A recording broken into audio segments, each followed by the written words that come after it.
आता प्रमाणांचा विचार व त्यांचा उपयोग. प्रमाण म्हणजे काय, प्रमाणांची संख्या किती आहे आणि त्यांचा उपयोग कसा असतो याचा विचार आपल्याला करायचा आहे. शिष्य त्या अनुषंगाने प्रश्न करतो. शिष्य म्हणतो, प्रमाणांचे लक्षण काय व ती प्रमाणे किती आहेत त्याचबद्दल माहिती कळावी अशी इच्छा आहे. शिष्याने आपल्या श्रीगुरूकडे प्रार्थना केली, हे श्रीगुरू, प्रमाण म्हणजे काय, कशाला प्रमाण म्हणतात, प्रमाणाचं लक्षण काय आहे व ती प्रमाण किती आहेत त्याबद्दल मला कृपा करून तुम्ही सांगावं. श्रीगुरू उत्तर देतात, प्रमा या संस्कृत शब्दाचा अर्थ प्रमाणापासून उत्पन्न झालेले यथार्थ ज्ञान असा आहे आणि प्रमेचे जे करण ते प्रमाण असं म्हटलेलं आहे. तर प्रमा आणि प्रमाण, प्रमाणापासून जे ज्ञान उत्पन्न होतं त्या ज्ञानाला प्रमा असं म्हणतात. हे झालं प्रमेचं लक्षण. आणि प्रमा ज्ञानासाठी जे असाधारण कारण असतं त्यालाच करण असं म्हणतात किंवा त्यालाच प्रमाण असं म्हणतात. एकंदरीत प्रमाणाचंही लक्षण केलं आणि प्रमाणापासून उत्पन्न होणारं जे ज्ञान आहे, यथार्थ ज्ञान, ज्या ज्ञानाला प्रमा म्हणतात त्या प्रमा ज्ञानाचे लक्षण केलं. प्रमाणापासून जे ज्ञान उत्पन्न होतं त्याला प्रमा म्हणावं आणि प्रमा ज्ञानाचं जे करण, करण शब्दाचा अर्थ होतो असाधारण कारण, त्याला म्हणायचं प्रमाण. तर प्रमाण किती आहेत आणि कोणत्या प्रमाणाचं स्वरूप काय आहे, त्या प्रमाणापासून प्रमा कशी उत्पन्न होते, या साऱ्या गोष्टीचं विवेचन आता ग्रंथकार करत आहे. प्रमेचे जे करण ते प्रमाण, अशी प्रमाणे 6 आहेत. प्रत्यक्ष प्रमाण, अनुमान, शब्द प्रमाण, उपमान प्रमाण, अर्थापत्ती प्रमाण आणि अनुपलब्धी प्रमाण. आपल्या या वेदांत मतामध्ये 6 प्रमाणांचा स्वीकार आहे. शास्त्रकारांनी, वेगवेगळ्या शास्त्रकारांनी प्रमाणांची संख्या ही वेगवेगळी सांगितलेली आहे. चार्वाक हे फक्त प्रत्यक्षच प्रमाण मानतात, अन्य प्रमाणांना ते मानत नाही. जेवढं डोळ्याला दिसतं, कानाला ऐकू येतं, इंद्रियांना जे जे ज्ञान होतं तेच एक प्रमाण आहे, प्रत्यक्ष प्रमाण, असं ज्यांचं मत, ती चार्वाकांच्या मतात एकच प्रमाण आहे. आणि काही शास्त्रकार 2 प्रमाण मानतात, प्रत्यक्ष प्रमाण आणि अनुमान प्रमाण. त्यात विशेष करून वैशेषिक शास्त्रकार आणि बौद्ध मतानुयायी 2 प्रमाणाचा स्वीकार करतात, प्रत्यक्ष प्रमाण, अनुमान प्रमाण. काही लोक न्यायाची एकादशी 3 प्रमाण मानतात, प्रत्यक्ष, अनुमान आणि शब्द प्रमाण. आणि सांप्रदायिक जे न्यायमत आहे त्यांच्या मतामध्ये 4 प्रमाणांचा स्वीकार आहे, प्रत्यक्ष, अनुमान, शब्द आणि उपमान. पूर्वमीमांसाचे आचार्य प्रभाकर त्यांच्या मतामध्ये 5 प्रमाणांचा स्वीकार आहे, प्रत्यक्ष प्रमाण, अनुमान प्रमाण, शब्द प्रमाण, उपमान प्रमाण आणि अर्थापत्ती प्रमाण. आणि पूर्वमीमांसेचे आचार्य असणारे जे कुमारिल भट्ट त्यांच्या मतामध्ये 6 प्रमाणांचा स्वीकार आहे. आणि जसे कुमारिल भट्टांनी 6 प्रमाण मानलेले आहेत त्याच धर्तीला घेऊन वेदांत मतामध्ये सुद्धा 6 प्रमाणांचा स्वीकार आहे. कारण सिद्धांताला जोपर्यंत विरोध येत नाही तोपर्यंत मीमांसकाचं मत सुद्धा वेदांत्यांनाही मान्यच आहे. म्हणून 6 प्रमाण कोणती? प्रत्यक्ष प्रमाण, अनुमान प्रमाण, शब्द प्रमाण, उपमान प्रमाण, अर्थापत्ती प्रमाण आणि अनुपलब्धी प्रमाण. त्यात प्रत्यक्ष प्रमाणापासून जी प्रमा उत्पन्न होते यथार्थ ज्ञान तेही प्रत्यक्षच आहे. प्रमाण प्रत्यक्ष, त्यापासून उत्पन्न होणारं यथार्थ ज्ञान म्हणजे प्रमा, तीही प्रत्यक्ष. अनुमान प्रमाणापासून जी प्रमा उत्पन्न होते तिचं नाव आहे अनुमिती. अनुमान हे प्रमाण आहे आणि अनुमिती ही प्रमा आहे. पुढे शब्द प्रमाण. शब्द प्रमाण म्हणजे शब्द म्हणजे पद. शब्दाची किंवा पदाच्या दोन वृत्ती आहेत, एक शक्तिवृत्ती आणि एक लक्षणावृत्ती. वृत्तीसहित पदाचं ज्ञान म्हणजे शब्द प्रमाण आणि त्या पद ज्ञानापासून पदार्थाची स्मृती होऊन पदार्थाच्या संबंधाचं किंवा संबंधसहित पदार्थाचं जे ज्ञान उत्पन्न होतं ज्याला वाक्यार्थबोध म्हणतात किंवा शाब्दी प्रमा असं म्हणतात. तर शब्द प्रमाणापासून जी प्रमा उत्पन्न होते ती शाब्दी प्रमा. त्यानंतर उपमान हे एक प्रमाण आहे. उपमान प्रमाणापासून उत्पन्न होणारी प्रमा उपमिती प्रमा. अर्थापत्ती प्रमाणापासून उत्पन्न होणारी प्रमा अर्थापत्ती प्रमा आणि अनुपलब्धी नावाच्या प्रमाणापासून जी प्रमा उत्पन्न होते ती आहे अभाव प्रमा. तर बघा त्यात पहिला आहे प्रत्यक्ष प्रमाण. देहात्मवादी चार्वाक हे पहिले प्रत्यक्षच प्रमाण मानतात.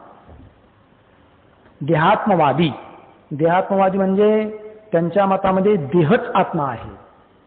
देहाला सोडून कोणी आत्मा नावाचा वेगळा पदार्थ नाही असं जे म्हणतात त्यांना म्हणायचं चार्वाक. चारू आहे वाक ज्यांची. चारू म्हणजे सुंदर, वाक म्हणजे वाणी. सुंदर वाणी आहे. सुंदर वाणी म्हणजे लोकाला रुचेल अशी त्यांची वाणी आहे म्हणून त्यांना चार्वाक म्हणायचं. ही कोणाला आवडणार नाही. काय की देह आत्मा आहे, देहाला घेऊन सारा व्यवहार होतो. मग देहच आत्मा ठरल्यानंतर त्यात चांगलं भरण पोषण करावं आहे की नाही, त्याला चांगलं सांभाळावं असं त्यांचं मत आहे. चार्वाक देहात्मवादी. देहात्मवादी चार्वाक हे पहिले प्रत्यक्षच प्रमाण मानतात. बाकीची प्रमाणे ते मानितच नाहीत. मग त्यांचं काय, डोळ्यांनी पाहणे कानांनी ऐकणे यालाच लौकिकात प्रत्यक्ष प्रमाण मानतात. प्रत्यक्ष असेल तेच खरे, बाकी सर्व खोटे असा त्यांचा सिद्धांत आहे. त्यानंतर आता दुसरा आहे ते अनुमान प्रमाण. कणाद व सुगत मतानुयायी हे दुसरे अनुमान प्रमाण मानतात. कणाद म्हणजे कणाद ऋषी आणि कणाद ऋषींच्या द्वारे लिहिल्या गेलेले शास्त्र कानाद शास्त्र किंवा त्यालाच एक दुसरं नाव आहे वैशेषिक शास्त्र. तर वैशेषिक शास्त्राचे करते जे कणाद मुनी आहे ते आणि सुगत मतानुयायी म्हणजे बौद्ध यांच्या मतामध्ये अनुमान प्रमाण देखील मानतात. म्हणजे यांच्या मतामध्ये दोन प्रमाण, प्रत्यक्ष प्रमाण, अनुमान प्रमाण. कारण का बरं अनुमान प्रमाण मानावं ते सांगतात की कारण प्रत्यक्ष प्रमाणाने व्यवहारही चालत नाही. असे पहा की तृप्ती होण्याकरिता भोजनामध्ये प्रवृत्त जो पुरुष, भूक लागलेली आहे, तृप्ती व्हावी अशी इच्छा आहे, त्यासाठी तो भोजनामध्ये प्रवृत्त आहे. त्यास आत्ताचे भोजन तृप्तीचे कारण असल्याचे प्रत्यक्ष ज्ञान नाही. समोर भोजनाची थाळी ठेवलेली आहे पण हे भोजन केलं म्हणजे तृप्ती होईल असं प्रत्यक्ष ज्ञान त्याला नाही आहे, तरी सुद्धा तो भोजनात प्रवृत्त होतो. मग कशावरून, तर परंतु पूर्वीच्या भोजनाने तृप्ती झाली होती त्याप्रमाणे आता भोजन केले तर तृप्ती होईल असे अनुमान करूनच तो भोजनामध्ये प्रवृत्त होतो. आणि म्हणून दुसरे अनुमान प्रमाणही मानले पाहिजे. समोर असलेलं भोजन ते तृप्तीला कारण आहे की नाही हे प्रत्यक्ष ज्ञान त्याला नाही आहे, पण पूर्वी भोजन केलं होतं तेव्हा तृप्ती झाली होती. ज्या अर्थी पूर्वी भोजन केल्याने तृप्ती झाली होती त्या अर्थी हे भोजन सुद्धा तृप्तीला कारण आहे असा निश्चय करून तो भोजनामध्ये प्रवृत्त होतो. आता समोर असलेलं भोजन याने तृप्ती होईल हे जे त्याला ज्ञान झालं आहे ते प्रत्यक्ष प्रमाणाने नाही तर अनुमान प्रमाणाने. अनुमान प्रमाणाशिवाय त्याला ज्ञान होऊ शकत नाही आणि म्हणून केवळ प्रत्यक्ष प्रमाण मानून चालणार नाही तर अनुमान प्रमाण सुद्धा मानलं पाहिजे असं यांचं मत आहे. म्हणजे कणाद आणि सुगत मतानुयायी बौद्ध यांच्या मतामध्ये दोन प्रमाणांचा स्वीकार आहे. एक आहे प्रत्यक्ष, दुसरा आहे अनुमान. तिसरं प्रमाण शब्द प्रमाण. सांख्यशास्त्रकर्ते कपिल तिसरे शब्द प्रमाणही मानतात. नैयायिकाचे कोणी एकदेशी प्रत्यक्ष, अनुमान आणि शब्द तीनच प्रमाण मानतात. त्याचप्रमाणे सांख्यशास्त्रकर्ते कपिल मुनी यांच्या मतात सुद्धा तीनच प्रमाणांचा स्वीकार आहे. कोण कोण? प्रत्यक्ष प्रमाण, अनुमान प्रमाण आणि शब्द प्रमाण. सांख्यशास्त्र कपिल मुनींनी लिहिलेलं हे शास्त्र आहे. अति प्राचीन शास्त्र आहे. 25 तत्वांचा त्यांनी स्वीकार केलेला आहे. पण असो, सांख्यशास्त्राचे सिद्धांत या ठिकाणी सांगायचे नाही. या ठिकाणी एवढंच लक्षात ठेवायचं की तीन प्रमाणांचा स्वीकार ज्यांच्या मतात आहे ते सांख्यवाले. सांख्यशास्त्रामध्ये 3 प्रमाणांचा अंगीकार. ते कारण देतात की तिसरं प्रमाण का मानावं. त्याचं ते कारण सांगतात की ज्यास देशांतरात पुत्र झाल्याचे वर्तमान कोणी प्रामाणिकाने सांगितले तर त्यास पुत्र झाल्याचा निश्चय होतो. तो शब्दाशिवाय प्रत्यक्ष प्रमाणाने किंवा अनुमानाने होणे शक्य नाही. केवळ आप्तवाक्यानेच होतो आणि म्हणून तिसरे शब्द प्रमाण मानले पाहिजे. बघा, आता एखादा व्यक्ती आहे आणि त्याची पत्नी माहेरी गेली आहे, दूर आहे, फोनची व्यवस्था नाही, पत्रही फार उशिरा येतं. योगायोग त्याला पुत्र झाला. कोणीतरी त्या गावचा माणूस आला आणि याला निरोप सांगितला की बाबा रे, तुला पुत्र झाला. हे वाक्य ऐकल्यानंतर त्या ऐकणाऱ्याला निश्चय होतो, त्याचा निश्चय होतो की मला पुत्र झाला आणि त्याला आनंदही होतो. मग त्याला त्याचा जो निश्चय झाला की मला पुत्र झाला आहे, हा जो त्याचा निश्चय झाला, हे जे त्याला ज्ञान झालं आहे, ते ज्ञान होण्यासाठी इथं प्रत्यक्ष प्रमाणही उपयोगाचं नाही आहे, इथं अनुमान प्रमाणही उपयोगाचं नाही आहे. अन्यांतर झालं आहे ते शब्दाशिवाय नाही. म्हणून आप्तवाक्याच्या, आप्तपुरुषाच्या द्वारा उच्चारित जे वाक्य आहे त्याला शब्द प्रमाण म्हणतात. त्या शब्द प्रमाणानेच हे ज्ञान झालं. इथं ज्ञान करून घेण्यासाठी दुसरा चाराच नाही, उपायच नाही. आणि म्हणून तिसरं शब्द प्रमाण सुद्धा मानलं पाहिजे असं यांचं मत आहे. आणि म्हणून सांख्यशास्त्राच्या मतामध्ये 3 प्रमाणांचा स्वीकार आहे. 3च प्रमाणांचा. 4थं प्रमाण आहे ते उपमान प्रमाण. न्यायशास्त्राचा करता गौतम ऋषी ज्यांनी न्यायशास्त्र लिहिलेलं आहे, तर न्यायशास्त्राचा करता गौतम यांचे मतात 4थे उपमान प्रमाण मानतात. म्हणजे यांच्या मतामध्ये 4 प्रमाणांचा स्वीकार. प्रत्यक्ष प्रमाण, अनुमान प्रमाण, शब्द प्रमाण आणि एक आहे उपमान प्रमाण. बरं, त्यांना विचारावं का हो, 3च प्रमाण मानून, वरचे 3 प्रमाणच मानून काम चालणार नाही का? 4थं उपमान प्रमाण तुम्ही कशासाठी मानता, काय मानण्याचं कारण आहे? तर त्याचं उत्तर देतात न्यायशास्त्राचे कर्ते गौतम ऋषी. काय म्हणतात? कारण ज्या पुरुषाने गवय पाहिलेला नाही, परंतु वनात राहणाऱ्या माणसापासून असे ऐकले आहे की गायीच्या आकारासारखाच गवय असतो. नंतर काही कालाने तो पुरुष वनात गेल्यावर त्यास गवय दिसला. त्याबरोबर त्यास वनस्थ पुरुषाच्या वाक्याचे स्मरण झाले. नंतर हा पशु गवयच आहे असे यथार्थ ज्ञान झाले. वास्तविक 3च प्रमाणे मानली तर तेवढ्याने गवयाचे ज्ञान होणार नाही. म्हणून अशा विलक्षण ज्ञानाचे कारण 4थे उपमान प्रमाण मानले पाहिजे, मानणे आवश्यक आहे. बघा, कारण देतात 4थं प्रमाण मानण्याचं. की म्हणजे एखादा व्यक्ती आहे, मनुष्य आहे, समजा शहरात राहणारा मनुष्य आहे, मुंबईसारख्या ठिकाणी, आणि त्याला गवय नावाचा जो पशु आहे त्या पशुची आवश्यकता पडली. पण गवय त्याने कधी पाहिलेलाच नाही, चित्रातही पाहिला नाही, कधी प्रत्यक्ष पाहिला नाही. मग आता त्याने काय करावं? तो काय करतो? अरण्यात जातो. आणि अरण्याच्या ठिकाणी गेल्यानंतर तिथं जो रक्षक आहे त्या अरण्याचा, त्याला विचारतो म्हणे, बाबा रे, मला गवय पशुशी थोडं काम आहे, तर गवय कसा असतो ते मला कृपा करून सांग. तेव्हा तो मनुष्य म्हणतो, गवय तुला आता कसा सांगू? म्हणे एक काम कर, म्हणे तू गाय पाहिली आहे का? म्हणे हो, गाय पाहिली, गाय आमच्या घरी आहे म्हणे, दूध देते.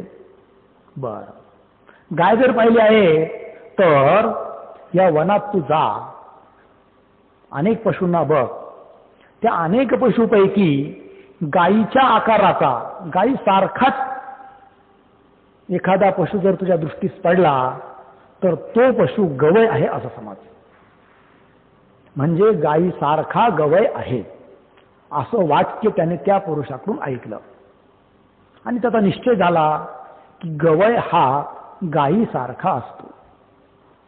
नंतर तो वनात जातो, इकडे तिकडे अनेक पशूंना पाहतो आणि अचानक त्याला तशाच प्रकारचा एक पशु दिसतो जो गायीच्याच आकाराचा आहे. मग त्याचा निश्चय होतो की गो सदृश गवय, गायी सारखाच हा पशु आहे म्हणून हाच गवय आहे. मग त्याचा निश्चय झाला की हा पशु गवय शब्दाचा अर्थ आहे, गवय शब्दाचा वाच्य आहे. हे जे त्याला ज्ञान झालं हे ज्ञान प्रत्यक्ष प्रमाणानेही नाही, शब्द प्रमाणाने, अनुमान प्रमाणानेही नाही, शब्द प्रमाणानेही नाही. यासाठी स्वतंत्र प्रमाण आहे उपमान प्रमाण. कारण प्रत्यक्षाने जरी त्या डोळ्याने त्याला बघितलं असलं पण त्या पुरुषाचं जर त्याने वाक्य ऐकलं नसतं तर कितीही दिवस अरण्यात फिरला असता, अनेक वेळेस तो पशु त्याच्या डोळ्यासमोरूनही गेला असता तरी पशु काहीतरी आहे एवढंच त्याला ज्ञान झालं असतं, हा गवय आहे असं ज्ञान झालं नसतं. म्हणजे हा गवय आहे हे जे त्याचं निश्चयात्मक ज्ञान आहे ते शब्द प्रमाणानेही होत नाही, अनुमान प्रमाणाने होणार नाही. कारण अनुमान प्रमाणासाठी व्याप्तीचा निश्चय असावा लागतो. त्याने कधी गवय पाहिलाच नाही तर व्याप्तीचा निश्चय कुठून होणार. म्हणून अनुमान प्रमाणानेही त्याला गवयाचा निश्चय होऊ शकत नाही, शब्द प्रमाणानेही होणार नाही. कारण जरी त्याने ते वाक्य ऐकलंय, वाक्य त्याला निमित्त कारण आहे, वाक्य ऐकलंय, गायी सारखा गवय असतो, पण त्या व्यक्तीला, ऐकणाऱ्या व्यक्तीला जर गायीचंच ज्ञान अगोदर नसतं तर कितीही वेळेस त्याला वाक्याने सांगितलं असतं की गायीसारखा गवय असतो तरी त्याला गवयाचं ज्ञान झालं नसतं. याच्यावरून हे सिद्ध होतं की शब्द प्रमाणाने सुद्धा गवयाचा निश्चय होऊ शकत नाही. मग त्यासाठी काय, स्वतंत्र उपमान प्रमाणच मानावं लागतं. मग यामध्ये उपमान प्रमाण कोण?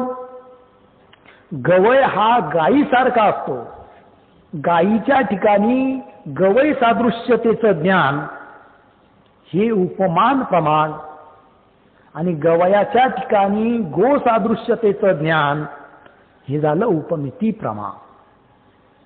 म्हणजे गवय पशुच्या ठिकाणी गवय शब्दाची वाच्याचा जेव्हा त्याचा निश्चय झाला की गवय पदाचा वाच्य हा पशुच आहे, हे जे त्याला निश्चयात्मक ज्ञान झालं ही झाली उपमिती प्रमाण. अर्थात उपमान प्रमाण कसं मानावं लागतं? उपमान प्रमाण मानलं नाही तर गवयाचं ज्ञान त्याला होऊ शकत नाही. केवळ शब्द, प्रत्यक्ष शब्द आणि अनुमान प्रमाणाने काम चालणार नाही आणि म्हणून चौथं उपमान प्रमाण सुद्धा मानावं लागतं. ही गोष्ट या ठिकाणी सांगितली आहे. कारण ज्या पुरुषाने गवय पाहिला नाही परंतु वनात राहणाऱ्या माणसाकडून असे ऐकले आहे की काय, गायीच्या आकारासारखाच गवय असतो. नंतर काही कालाने तो पुरुष वनात गेल्यावर त्यास गवय दिसला, त्याबरोबर त्यास वनस्थ पुरुषाच्या वाक्याचे काय झाले, स्मरण. हो हो, गायीसारखा गवय असतो असं त्याला वाक्यार्थाचं स्मरण झालं. नंतर हा पशु गवयच आहे असे यथार्थ ज्ञान झाले. वास्तविक तीनच प्रमाणे मानिली तर तेवढ्याने गवयाचे ज्ञान होणार नाही. म्हणून अशा विलक्षण वेगळ्या ज्ञानाचे कारण चौथे उपमान प्रमाण मानणे अवश्य आहे. पाचवे जे प्रमाण आहे ते अर्थापत्ती प्रमाण. पूर्वमीमांसेचे एकदेशी आचार्य प्रभाकर, ज्यांना गुरु असंही संबोधल्या जातं, त्यांच्या मतानुसार पाचवे अर्थापत्ती प्रमाण सुद्धा मानलेलं आहे. का बरं अर्थापत्ती प्रमाण मानण्याची आवश्यकता काय आहे? वरचे 4 प्रमाण मानूनच काम चालणार नाही का? असं जर म्हणेल तर तसं नाही, पाचवं प्रमाण सुद्धा मानावं लागतं. त्याचं कारण ते सांगतात. काय कारण? जो दिवसा जेवत नाही पण चांगला धष्टपुष्ट आहे, ते त्याचे पुष्टत्व पाहून हा पुरुष रात्री भोजन करतो असे ज्ञान होते. एखादा मनुष्य आहे, दिसायला पार धष्टपुष्ट जाडजूड आहे, आणि त्याच्या जवळच्या राहणाऱ्या माणसाने सांगितलं, हो हा माणूस जेवत नाही. असं ऐकल्यानंतर ऐकणारा मनुष्य काय चिंतन करतो की ज्या अर्थी हा धष्टपुष्ट आहे त्या अर्थी जरी हा दिवसा जेवत नसला तरी नक्कीच हा रात्री जेवत असला पाहिजे. मग धष्टपुष्टतेचं जे ज्ञान आहे ते अर्थापत्ती प्रमाण, आणि त्या धष्टपुष्टतेच्या ज्ञानावरून रात्रीच्या भोजनाची जी कल्पना किंवा रात्रीच्या भोजनाचं जे ज्ञान झालं ते आहे अर्थापत्ती प्रमा. असे अर्थापत्ती प्रमाण आणि अर्थापत्ती प्रमाण. तर या ठिकाणी सुद्धा शब्द, प्रत्यक्ष, अनुमान, उपमान एवढ्या प्रमाणाने काम भागत नाही. कारण रात्रीच्या भोजनाचं ज्ञान होण्यासाठी इथं अर्थापत्ती प्रमाणांचीच आवश्यकता आहे ते पहा. कारण जो दिवसा जेवत नाही पण चांगला धष्टपुष्ट आहे ते त्याचे पुष्टत्व पाहून हा पुरुष रात्री भोजन करतो असे ज्ञान होते. कारण दिवसा भोजन करीत नाही आणि रात्रीही भोजन करीत नसेल तर त्यास पुष्टता येईल कशी. म्हणून त्या पुरुषाची पुष्टता रात्रीच्या भोजनाची संपाद्य आहे. संपाद्य ज्ञानावरून संपादकाचं ज्ञान. संपाद्य ज्ञान अर्थापत्ती प्रमाण आणि संपादक ज्ञान अर्थापत्ती प्रमा. पुष्टतेचं ज्ञान, धष्टपुष्टतेचं जे ज्ञान होत आहे ते संपाद्य ज्ञान आहे, अर्थापत्ती प्रमाण आहे. आणि त्यावरून रात्रीच्या भोजनाचं जे ज्ञान होत आहे ते संपादक ज्ञान, त्यालाच अर्थापत्ती प्रमा असं म्हणतात. म्हणून त्या पुरुषाची पुष्टता रात्रीच्या भोजनाची संपाद्य आहे, म्हणजे रात्रीच्या भोजनाचं ज्ञान करून देणारी आहे, आणि रात्रीचे भोजन संपादक आहे. संपादक जे रात्रीचे भोजन त्याच्या ज्ञानाचा हेतू जे पुष्टतेचे ज्ञान ते पाचवे अर्थापत्ती प्रमाण मानले पाहिजे. अशा रीतीने अर्थापत्ती प्रमाण. सहावं जे प्रमाण आहे ते आहे अनुपलब्धी प्रमाण. आणि त्या अनुपलब्धी प्रमाणापासून उत्पन्न होणारी जी प्रमा तिचं नाव आहे अभाव प्रमा. कोण मानतंय सहावं प्रमाण? तर पूर्वमीमांसक भाट्टादी. भाट्टादी म्हणजे कुमारील भट्ट, त्यांचे अनुयायी जे आहे त्यांना म्हणायचं भाट्ट. तर कुमारील भट्ट आणि त्यांचे अनुयायी तसेच वेदांत मतात सुद्धा सहा प्रमाणांचा स्वीकार आहे. तर पूर्वमीमांसक भाट्टादी सहावे अनुपलब्धी प्रमाण मानतात. आणि त्यास कारण असे सांगतात की काय, ज्या ठिकाणी घट दिसत नाही त्या ठिकाणी घटाच्या अभावाचा निश्चय होतो.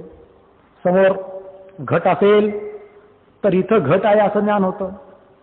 समोर घट नसेल तर काय होतो, घटाचा अभाव या ठिकाणी आहे असा निश्चय होतो.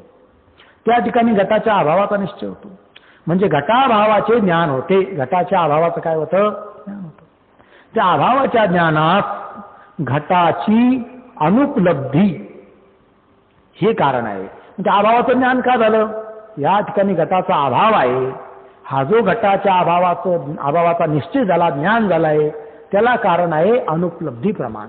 घटाभावाचा निश्चय अभाव प्रमाण, आणि घटाभावाचा निश्चय होण्यासाठी कारणीभूत जे अनुपलब्धी प्रमाण आहे ते म्हणजे घटाची अनुपलब्धी. उपलब्धी म्हणजे ज्ञान, अनुपलब्धी म्हणजे ज्ञानाचा अभाव. घटाच्या ज्ञानाचा अभाव आहे आणि म्हणून घटाभावाचा निश्चय. घटाभावाचा निश्चय होण्यासाठी कारण घटाच्या उपलब्धीचं जे ज्ञान त्या ज्ञानाचा अभाव. घटोपलब्धीचं ज्ञान नाही म्हणून घटाभावाचा निश्चय. म्हणून अभावाच्या ज्ञानाला कारण का नाही, घटाची अनुपलब्धी. घटाच्या उपलब्धीचं ज्ञान नसणं ही झाली अनुपलब्धी प्रमाण, आणि घटाभावाचा निश्चय होणं हे झालं अभाव प्रमाण. त्या अभावाच्या ज्ञानात घटाची अनुपलब्धी. अनुपलब्धी म्हणजे अप्रतीती, न दिसणे. उपलब्धी म्हणजे ज्ञान, अनुपलब्धी म्हणजे ज्ञानाचा अभाव. हे कारण आहे. जर घटाची उपलब्धी म्हणजे ज्ञान जर असतं, इथं घट आहे असं जर ज्ञान होईल, घटाची उपलब्धी जर असेल, घटाच्या उपलब्धीचं ज्ञान असेल तर घटाभावाचा निश्चय होणारच नाही. जर घटाची उपलब्धी झाली असती तर घटाभावाचा निश्चय म्हणजे ज्ञान झाले नसते. अभावाच्या निश्चयास अनुपलब्धी कारण आहे, म्हणून अनुपलब्धी हे 6वे प्रमाण मानले पाहिजे. म्हणून अनुपलब्धी हे 6वं प्रमाण आहे आणि त्या अनुपलब्धी प्रमाणापासून अभावाचा निश्चय म्हणजे ती अभाव प्रमा. 6 प्रमाण, 6 प्रमाणापासून उत्पन्न होणारी 6 प्रकारची प्रमा. उत्तरमीमांसक वेदव्यासांच्या म्हणजे वेदांत मतात 6ही प्रमाणांचा स्वीकार आहे. आणि का हो, आतापर्यंत तुम्ही कोणी किती किती प्रमाण मानले याचा विचार सांगितला, का मानले याचाही विचार सांगितला, पण तुमच्या वेदांत मतात किती प्रमाणांचा स्वीकार आहे? तर उत्तर देतात की उत्तरमीमांसा म्हणजेच वेदांत. तर उत्तरमीमांसाचे मुख्य करते व्यास. वेदव्यास म्हणजे व्यास महर्षी, ज्यांनी ब्रह्मसूत्राची रचना केली आणि त्यानंतर त्यांचं अनुसरण करणारे आद्य जगद्गुरु शंकराचार्य यांचं मत वेदांत मत. त्या वेदांत मतामध्ये सुद्धा 6 प्रमाणांचा स्वीकार आहे. उत्तरमीमांसक वेदव्यासांच्या म्हणजे वेदांत मतात 6ही प्रमाणांचा स्वीकार आहे. या प्रमाणांच्या लक्षणामध्ये शास्त्रकारात बराच मतभेद आहे. नेमकं प्रमाण हे कोणतं मानावं, वादविवाद आहे.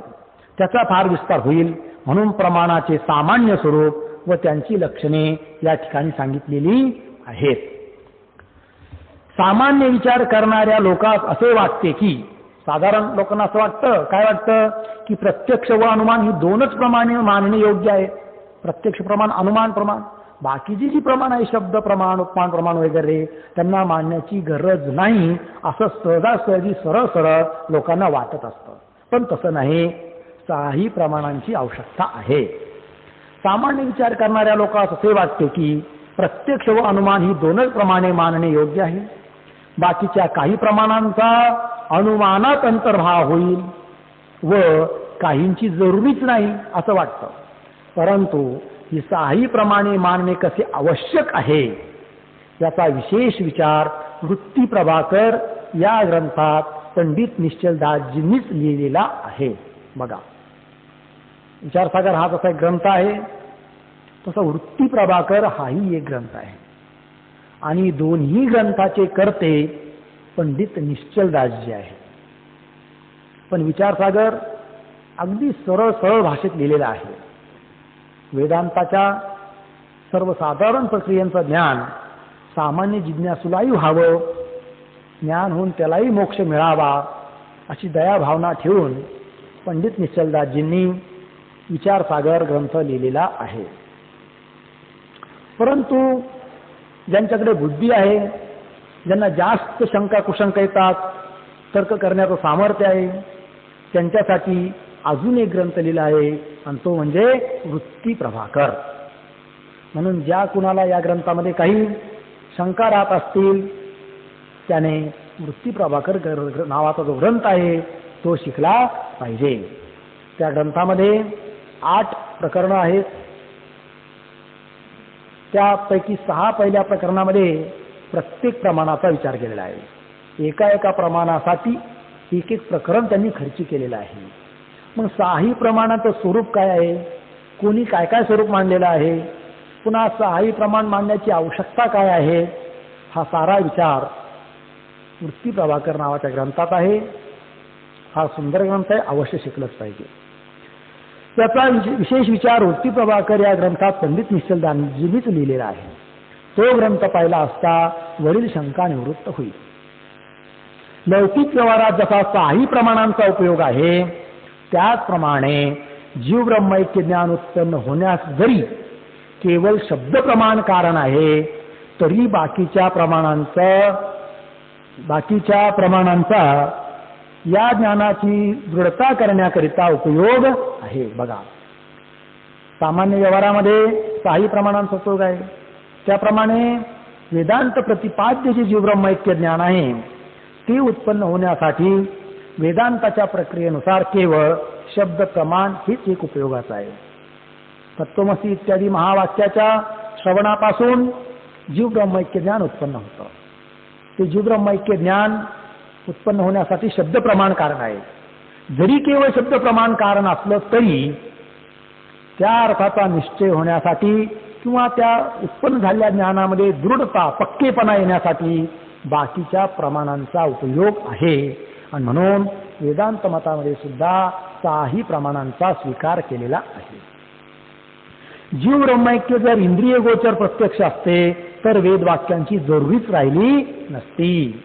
परंतु जीव ब्रह्मैक्य प्रत्यक्ष ज्ञानास इंद्रिय संबंध किंवा अनुमान ही निरुपयोगी आहेत. बघा, जीव ब्रह्माच्या ऐक्यतेचं ज्ञान जर इंद्रियाने झालं असतं, प्रत्यक्ष प्रमाणाने झालं असतं, तर शब्दादी बाकीच्या कोणत्याच प्रमाणाची जरूरत राहिली नसती.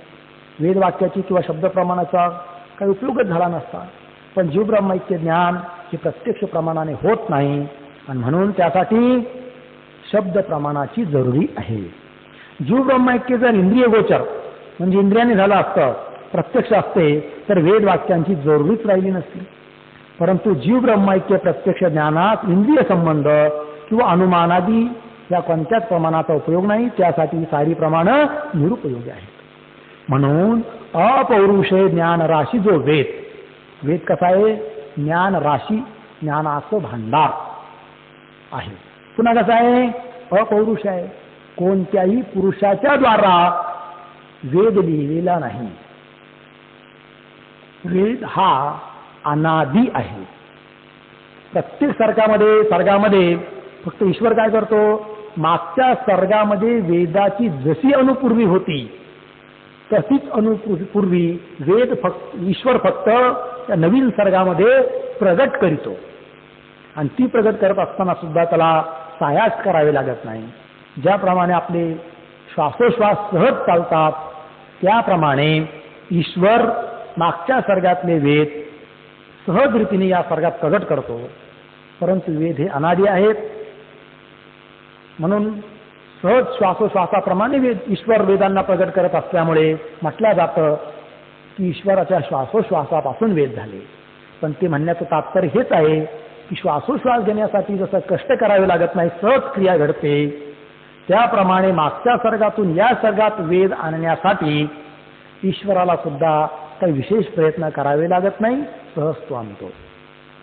म्हणून वेद हा अपौरुषे आहे, पुरुषकृत नाही. म्हणूनच अपौरुषे शब्दराशी जो वेद हा सर्व प्रमाणात श्रेष्ठ प्रमाण आहे. असो, साऱ्या प्रमाणामध्ये श्रेष्ठ प्रमाण जर कोण असेल तर तो आहे शब्द प्रमाण, वेद. कारण तो वेद अपौरुषे आहे. पुरुषकृत असतात तर त्यामध्ये भ्रम, विप्रलिप्सा, कर्णापाठव इत्यादी दोष आले असते. परंतु तो अपौरुषे आहे. पुरुषाच्या बुद्धीने तो झालेला नाही. सर्वज्ञ परमात्म्याने त्याची निर्मिती केली असं म्हटलं तरी काही हरकत नाही. म्हणून त्यामध्ये भ्रम, विप्रलिप्सा, कर्णापाठव इत्यादी दोष नाहीत. निर्दुष्ट आहे, दोषरहित आहे. आणि म्हणून वेद म्हणजे शब्द प्रमाण, वेद राशी सर्वात श्रेष्ठ प्रमाण आहे. आणि त्या शब्द प्रमाणापासून जी ब्रह्मैक्य ज्ञान उत्पन्न होतं, जे ज्ञान मोक्षाला कारण आहे, असा त्याचा अर्थ आहे. म्हणून आतापर्यंतच्या चिंतनानुसार प्रमाण किती आहेत, कोणते प्रमाण कोणी किती प्रमाणं मानले आहेत, प्रत्येक प्रमाणाचं स्वरूप काय आहेत, प्रत्येक प्रमाण मानणं आवश्यक का आहेत, या साऱ्या गोष्टींचा विचार झाला.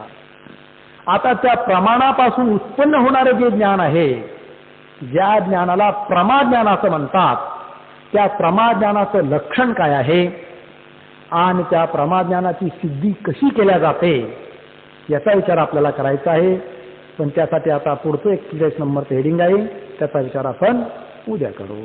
ओम पूर्णमद पूर्णमिदं पूर्णात् पूर्णमुदच्यते पूर्णस्य पूर्णमादाय पूर्णमेवावशिष्यते. ओम शांती शांती शांती.